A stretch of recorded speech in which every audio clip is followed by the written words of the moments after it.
Hey everyone, Ekman here with another video, and today we have our next leader from OP07. It's Boa Hancock, which is the newest 7 Warlords of the Sea leader for this card game. It's pretty interesting. It does have a lot of similarities to Doffy as well, so we're going to be talking about him. And additionally, just because he makes work of the package and the new cards we get from OP07 pretty good as well, so I think it's a decision between the two of them. And in general, I had a lot of fun testing Doffy. I don't think Boa is necessarily my playstyle for the deck, but I do want to mention it and go over it and just kind of a guide for you guys. So in this video, we're going to be talking about the new cards added in OP07. We're going to have 2 example deck lists, 1 for each leader, and then we're going to have an example game. It's going to be with Doffy, just because, again, I did feel a little bit more confident with that leader. But I think, again, both decks are good, and it's going to be really interesting to see how they do in OP07 in general. So if you guys want to see more content and more gameplay of these two, I did do a live stream, which you guys can check out on my YouTube for Twitch, or for YouTube members, as well as on Twitch for my Twitch subscribers. Link for both of those in the description, and then just make sure to hit that like and subscribe. We're going to be making a lot more content for OP07. We've pretty much already started, but there's just going to be a lot more in the next couple weeks, and I don't want you guys to miss it either. So let's jump into the leaders themselves. So we do have our new leader, Boa. So it is a 5 life 5k leader. It is blue, mono blue. During your turn, once per turn, you may activate this when a character leaves play from one of your abilities. If you have 5 or less cards in hand, you get to draw 1. So you guys know in this game that the draw card effect in this game is pretty expensive, so being able to have a draw effect on our leader is pretty nice. Being at 5 or less cards in hand can be kind of tough at times, but I think it's pretty doable for what this leader wants to do. And then additionally, I do want to mention that it's pretty like accepting on how this kind of triggers, right? It's any character leaves play, so that means KO'd, return to hand, bottom deck, any of those, you do get to use this effect. It's only during your own turn, and it's only during your own abilities. So for example, if you attack into your opponent's life, you hit like a jet pistol or something, you don't get to get the card draw from it, but there are ways for you to bounce cards back into your own hand or to the bottom of your own deck, which do let you get that additional draw. So with that, Boa's kind of more of like the defensive kind of control value deck, where you try to outvalue your opponent, you're trying to get an interaction for their cards, be able to try some pressure for it, and you get rewarded. So generally you can get some, you'll be at a low hand size, but you can be at a higher life total than average, and then you're able to get more cycle because you're able to draw more with your leader, the effects that you want to be playing anyways. So that's kind of how this leader works and what it wants to try to do. And then we do have all reliable. We have Donquixote, Doflamingo. Again, this one's a little bit more of my own play style. It was a little bit more, at least inherent, of how to play this deck. You play more kind of aggressive, or at least kind of tempo based, where you want to try to spam the board as much as possible. This one's, this is like an old Gecko kind of leader effect, where it's Dawn ×2, and then when attacking for 1, so you do become a 7k attack. You look at the top card of your deck. If it's a 7 Warlords of the Sea type character card with a cost of 4 or less, you get to play that card rested. So being able to play a card from the top of your deck is nice. It means that you don't have to you essentially draw a card and you play it immediately. And I will say, like, when this in set 1, when this card was released, the deck was pretty good. I'd say it was one of the top 5 leaders in the game, and it had a pretty good following for it as well. It kind of fell off a little bit, but I do think with the new support that we got in EBO1 as well as OP07, there's a lot of 4 cost or less 7 Warlords of the Sea that are just really good to be playing off this leader now. So I think he's in a good spot, and of the 2, again, I think he's the one that I play a little bit more, but I think both these leaders are in a good spot and just have some really good support cards as well. So let's go into them real quick. So we do have, there's more, obviously more, but these are like the inherent ones that I think I want to talk about. We'll be talking about other cards, but these are the ones I think are really impactful. So we have Edward Weevil. This one technically came out in EBO1, but since it's that half set in between, I do want to mention it. It's pretty simple. It's a 4-drop 6k. It says on play, draw a card. So not only do you get to recycle, so if you play this off your leader effect, you're able to, off your Donquixote Doflamingo leader effect, you're able to play a 4-drop 6k in rest. So it's a little bit tricky for them to attack into it. You get a draw card, so it's a free draw off your leader, and there's no restriction for how many cards in hand for drawing. So this is a really good effect for the deck in general. And we also have Jinbei, which is honestly like pretty busted in a lot of ways. In Dragon Ball Super Fusion World, we have another 4-drop that plays another body, and that card just ruins the meta in a lot of ways. In this game, I think it's strong. I don't think it ruins it, but man, Jinbei being able to say, all right, I play this, I'm able to play an Edward Weevil, so being able to get 2 bodies and when Weevil replaces itself is very strong, very, very strong. Just any 4 or lower 7 Warlords. Obviously, you can play it off the top of your deck too from Doffy. This is just a really good card, and I think it's what you really want to try to revolve your gameplay around. Like being able to play Jinbei on curve, being able to, like, if you are able to play 2 out really quickly, your opponent kind of has to respect your board, and then if they have to try to respect your board, you can have time to play some of your larger removal cards afterwards. So I think he's fantastic. He's probably one of the better cards in this deck, and really just puts the pressure. If you're already playing this for free off the top of your deck from Doffy, and this plays another body as well, like, you get that really early tempo, which is really good. So I think it's a solid card, and will definitely help both these leaders in the next little bit. And then we have Boa. This one's a little bit better in the Boa leader, but I think Doffy wants to play a copy or 2 already. It doesn't really have any restrictions to any leader either, or like the package itself, but it says on play, up to one of your opponent's characters other than Monkey D. Luffy cannot attack until the end of their next turn. And then also you can play place up to one cost or less character to the bottom of its owner's deck. So this could be your own, this could be your opponent's. This means that it bottom decks it, which means it removes it. So there are some times where you have your 1-drop searcher on the board and you're like, I need another card draw, so I'll bottom deck it and, you know, go from there. But obviously there's a lot of chances where your opponent plays a 1-drop early in the game, they're not doing anything with it, and then you're able to not only remove it with the Boa's effect, but if you do have 5 or less cards in hand, you get an additional draw too. So pretty solid card. For like a 6-drop 8K, it's pretty obnoxious. And then being able to additionally make it so your opponent can't attack with like their big boss monster, like being able to counter that. It's a kind of like defense that blue generally doesn't have, like this kind of stunning effect. So I think this is very helpful for what blue's maybe been lacking a little bit in the last little bit too. So very strong card, and I think it's going to be very good in either one of these leaders as well. So these are kind of like the main ones. Obviously Jinbei and Boa are like the super rare, so they're a little bit better. They're a little bit more eyes on them, but there are some additional cards which we're going to talk about as well. So these are more of like the staple cards. We've got Son Goku. It's just the searcher. It's a 1-drop Navy search Navy card that says look top 5 for a 7 Warlords. Add it to your hand, then you bottom deck the rest. So being able to find all of your pieces is great. Obviously there's some synergy if you play this early as Boa, and then later if it's still on the board, you can bottom deck it, as I mentioned, to get that additional draw, which is really nice. We also did get 2 different 2Ks, which is quite the bounty for this entire kind of archetype from where it was previously, where it didn't see, like, we only had the one, we had the Mihawk, and Mihawk wasn't fantastic on board either, to both the Trafalgar Law and the Crocodile. So Law is the one I think is like the little bit of the better one. It is a 4K compared to the others, but has this activate main, you can return this card to its owner's hand. If your opponent has 6 or more cards in their hand, they place 1 card from their hand to the bottom of their deck. So being able to get the discard from them is very good as well. And then also it has to leave play for Boa, so Boa doesn't activate from them bottom decking a card, but it does activate from you bouncing it back into your own hand. So there can be a situation where you play this Law and then you bounce it back to hand with its own effect. Your opponent discards a card and then you get this 2K and you get to draw with the Boa. So there's also, like, even like with not the best one, you can play it off your Jinbei. You can play it off your Doffy effect and just bounce it right back to your hand too. There's just like a lot of great ways for this card to be active and get some, you know, very obnoxious plays into it. So I think it's great. And again, it is a 2K. And then we also have our Crocodile. So this one's like a little bit less good, but it sometimes comes up. So on play for 1, you return up to 1 2-cost or lower character to its owner's hand. So if you're playing against something a little bit like lower to the ground and aggressive, it can get rid of blockers. If you're playing against like a 2-drop blocker like a Donquixote Resonante, being able to return that back to hand can be really nice. So there are reasons to play it. Obviously, you can activate the Boa effect. You can also, like, you played your 1-drop Sengoku, you can put it back into your hand with your Crocodile.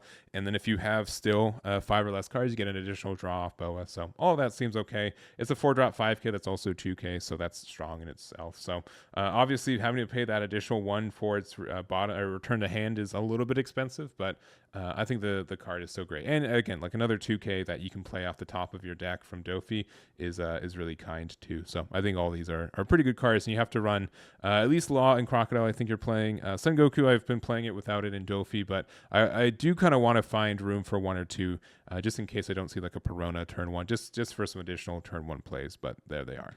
And then these are kind of some more tech options. There's other cards I didn't mention either, but I think these ones are a little bit more polarizing than others, so I do want to kind of mention it. So for the perfume, this one I haven't been sold on. It reads really cracked. And in Boa itself, I have a hard time like finding the time for it, but there are also times where I think this could be really good too. So it's just like it's mix up for me. I think it's a personal choice at this time. If you like playing it, play it 1 or 2 copies. If you don't, I don't think you should feel bad about it. But being able to give something, plus 2k for the turn, and then being able to not get blocked, like giving a card unblockable, seems pretty nice. So I don't think blue's definitely like the color to take advantage of it, because we don't have like rush cards either. But I think it's fine. It's like a worse Houndblaze, but Houndblaze is really broken when it works, so that's pretty good. We also have the 3-drop Doffy. Activate main once per turn for 2. Reveal 1 card from the top of your deck if it's a 7 Warlords with cost of 4 or less. Play it rested, and then otherwise place it at the bottom of your deck. So it's pretty much the leader card on a character card, and that's pretty fine. Like, you can put this in into your Boa decks as well. So for example, on turn, if you go first, you can play this on 3 Dawn and then use its effect afterwards. So you do have to find ways to set up your life, or the top of your deck as well. But I think it's fine. The fact it doesn't have counter, though, is a little bit clunky and stuff. So I don't personally run this card, but I could see like the reason for why you would. I just don't personally at this moment. And then we have Gecko. Gecko's a little bit unfortunate because it is a 5 cost instead of a 4 cost, which means you're not able to play it off your leader effect. But it has once per turn. If your leader has the 7 Warlords of the Sea type, when this character would leave play by your opponent's effects, instead you may place one of your characters other than Gecko Moria on the bottom of your deck. So this could be useful. Again, like the fact that it's a 5 cost is just so rough for how this works. But there are some times I think that you could use this as like a 5-drop 6k with protection. But I personally am not on the card right now. But it is a 7 Warlords of the Sea. It's just kind of like, as you can see, like both these cards, they like work for the format and for the archetype, but they're just like a little bit. If it doesn't cost 4, right? Like there's just so many good 4 costs. Like it has to have like a really good effect, like the Boa Hancock being able to stall out another turn kind of thing. So I think that these cards are fine. They're worth talking about. I'm not really sold on putting them in my decks right now, but that doesn't mean they're not good. So anyways, those are kind of like all the individual new cards I want to talk about. And let's go to our example deck list. All right, so we do have our 2 example deck lists, 1 copy of Boa as well as 1 copy of Donquixote Doflamingo. This deck I feel a little bit more confident with, which is also why we're doing the example game with it as well. But I do think that both are good in their own way. I just don't know if I know how to play Boa specifically. It's obviously the newer leader, and it plays a little bit different. Meanwhile, Doffy's been out since the release of this card game, and so I'm a little bit more versed on how the deck works and what it wants to do. So I do think it might be a little bit of a skill issue, or even like the build might not be 100%, but I did want to have an example deck for you guys to kind of go over and get your own thoughts into it as well. So key things for this deck in general is that we don't have like the leader effect to play off the top of our deck. So in both cases, I think Jinbei is like just the most important card on the early game. If we're able to get this out and get like that early tempo, that helps out the deck quite a bit. We do also have, again, like Sengoku to be able to get that search early. We do have like the, best card is Jinbei into Weevil. I think that just helps the deck out so much. There's just so many different plays you get to do because of this, and the early pressure is just very good.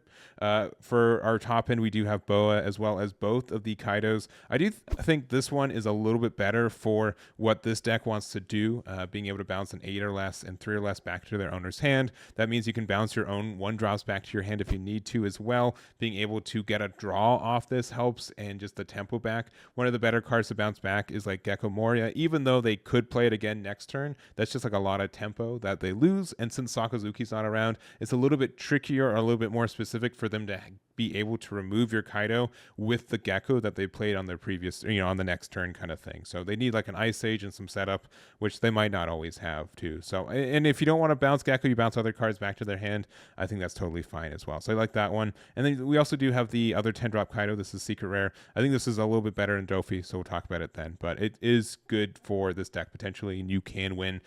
Drawing 4 cards is quite good in this game in general. So the other thing is that I think Gravity Blade Raging Tiger is a very good card in this format. Being able to remove 2 things is very nice. It does also proc our leader effect too, so being able to draw a card after playing this is nice. 7 Dawn's a little bit expensive for what this deck wants to do as well, but if you're able to set it up and get some removal, like obviously like red purple, Trafalgar Law has a lot of targets for this. We also have like Gecko Moria, which has a lot of targets for this. There's like a lot of good things you can do with it. We also do have 2 copies of Red Rock, but I do think Raging Tiger is probably just better between the 2.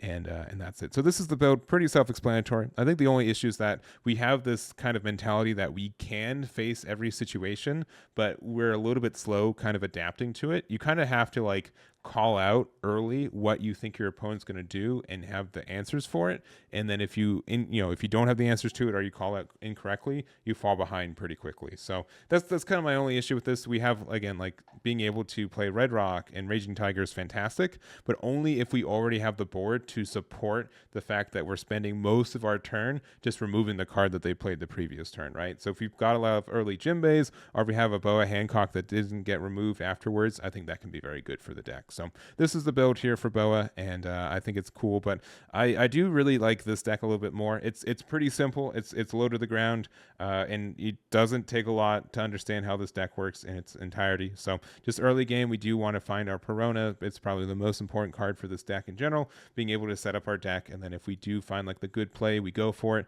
Again, Jimbei and Edward Weevil are great plays. Being able to Jimbei into Weevil means that we are able to set that up for 2 bodies on the board, being able to draw a card off it as well. It's just very good for us. So in general, I also just like going second, because worst case, if we don't see like a Perona turn 1, what we can do is we can just straight up play the Jimbei anyways, and then we're good. And then after that, for 6 Dawn, we can play our 3-drop Doffy, look at the top 5, and then use our leader effect for 3 to attack 6k, or 7k, use the effect. So I think that's like a good backup plan for this deck too. It does a lot of great stuff for you.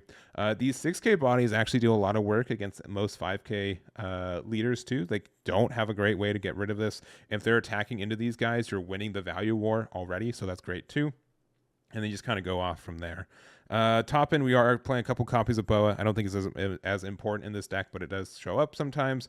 We're playing 3 of the 10-drop Kaido. This card just kind of wins us the game outright. If we're already winning on the board, it just means like we can be really greedy with protecting the cards that already exist, and if we're able to protect them, it means that we can then play this Kaido, refill our hand. We still have our wide board that we can be attacking with that have survived, and then we just kind of win from there. So it just feels great to drop this on curve. And since we have ways to like set the top 5 of our deck, we know if we can or will draw the card, which is very helpful for seeing it more consistently too. So I think that's great and helps the deck out as well. The only thing is that I think like I might want to put in like 2 copies of Sengoku, maybe take out like a copy of Pudding, and like maybe a copy of like the 4-drop Moria to get there, but or even like maybe a Crocodile, because we have just so many 2Ks already. I think that's okay, because we are playing 12 with the Mihawk as well. Maybe Mihawk's like the worst one. But anyways, I do think this deck is solid. Again, nothing too flashy, but for someone who's trying to see what the deck looks like and what they want to play with, I think this is a really good start with it. So that's kind of it for the deck builds, and let's go to our example Doffy game. All right, here's our example game. I'm playing the Donquixote Doflamingo, and we're playing against a Boa Hancock player, so we do get the best of both between the 2. We do have this opening hand that has both Jimbei and Weevil in it as well, and we also do have our Perona, so nothing super great actually off our top of our deck. We are going to just draw the draw Mihawk, and then actually looks like we're going to draw Perona, but then also get a 2k Mihawk out on the board. So again, a little bit rough from that, but it also means like the next 4 cards in our top, if we need them, can be targets from our leader effect, so that's kind of nice. But yeah, after all that, I'm going to decide to do that and just go back. So again, it would have been a little bit better if either Jimbei was on the top of our deck, but that is okay. So we're going to use our leader effect. We're going to attack 7k. We're going to play the Mihawk just to get a body out and attack a big 7 into the Boa. They're going to use 2k 1k to get out of it, which is quite nice. Get a couple cards out of their hand. They do like to be at a lower hand size, so they get the draw. They are going to attack into our boy, so we're going to 1k out. They're going to go 6k into it, so we're going to do a 2k there and pass it back. So we're going to attack that into there. We're gonna go 5 into there. We could have like drawn 2, but I didn't want to mess up the top of our deck either. Then we're gonna play Jinbei, play the Weevil out. We get to draw the 2K as well. So and then we do know that we do have a Moria at the top of our deck as well. So we're gonna again keep defending these. I think that's kind of the play. We do draw the Moria from there as well, so we can do the combo where we do use attack with our leader effect, choose the effect to play out the crocodile, and then get another body on board. Keep going with these 5K attacks, and then we do have a big 6K as well as our Moria, which is going to be able to get a 2K back into our hand. So already having like a full board of 5Ks and 6Ks is pretty strong. They are going to use the 3000 worlds to get rid of something, and they get to draw off the boa effect. So again, like if they do get into the late game, they just do get more value. They attack into the Jinbei, we do just let it go. We do use the 2K croc to get out, and then 2K there and get out of it too. But looking at the top of our deck, all right, so we got some honestly really good cards here. So we're going to be able to play with the Weevil.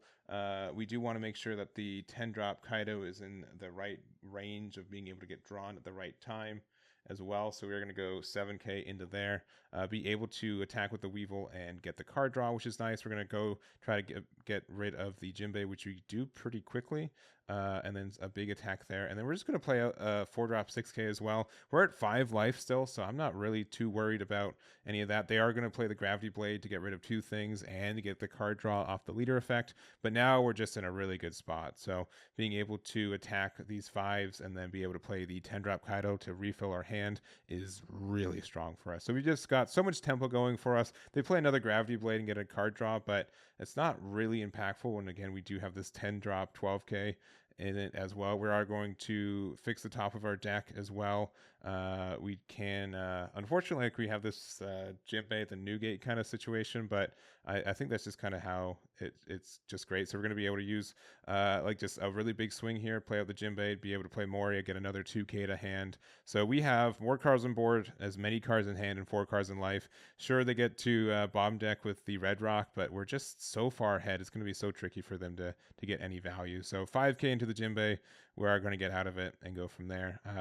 I'm probably cheesing them a little bit. We're just going to Gravity Blade there. Going to go with these 5K attacks.